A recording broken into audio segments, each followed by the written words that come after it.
Hi guys, this is Case Bernardo, dating nakatira sa probinsya ngayon ay nasa Batangas.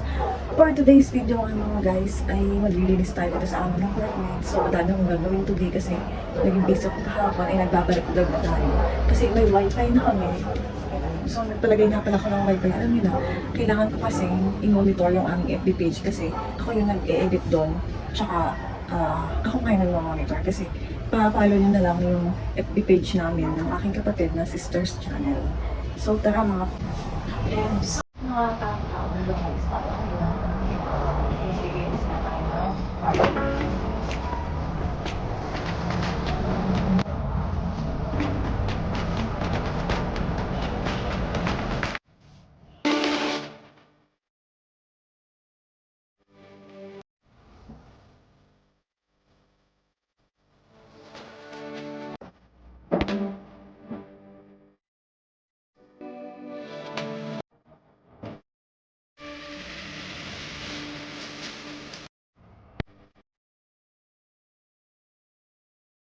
Pag magmalinis ay nagtitimpla muna ako ng gatas.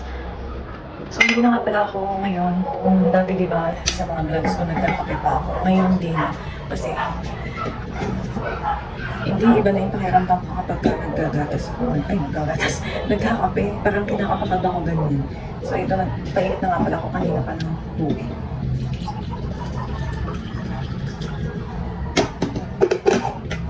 Tapos mamaya ay magsasalang ako ng singain.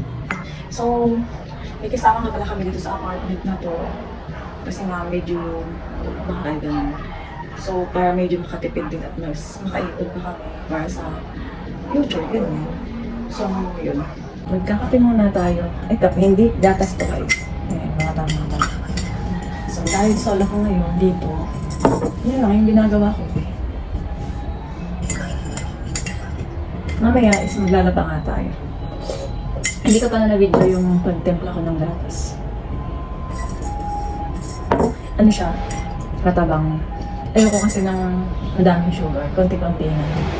Alam nyo na, nagkakaedad na tayo. Kailangan natin maging maingat sa ating kalusugan. Diba? Kasi nung nakaraan magkasakit ako. Parang nakaramdam ako ng hilo-hilo. Basta nahihilo-hilo ako ng mga nakaraan, mga tamang tao. So yung update sa akin. Tapos umuwi ako sa amin, nagpagamot ako doon. Eh, okay na. Praise God. Thank you, Lord.